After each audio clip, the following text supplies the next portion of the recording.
Mosaku and his apprentice Minokichi journeyed to a forest some little distance from their village.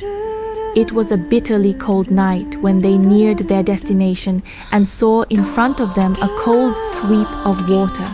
They desired to cross this river, but the ferryman had gone away, leaving his boat on the other side of the water, and as the weather was too inclement to admit of swimming across the river, they were glad to take shelter in the ferryman's little hut. Mosaku fell asleep almost immediately. He entered this humble but welcome shelter. Minokichi, however, lay awake for a long time, listening to the cry of the wind and the hiss of the snow as it was blown against the door. Minokichi at last fell asleep, to be soon awakened by a shower of snow falling across his face.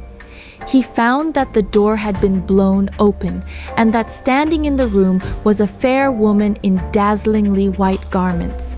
For a moment she stood thus, then she bent over Mosaku, her breath coming forth like white smoke. After bending thus over the old man for a minute or two, she turned to Minokichi and hovered over him. He tried to cry out, for the breath of this woman was like a freezing blast of wind. She told him that she had intended to treat him as she had done the old man at his side, but forbore on account of his youth and beauty. Threatening Minokichi with being instantly frozen if he dared to mention to anyone what he had seen, she suddenly vanished.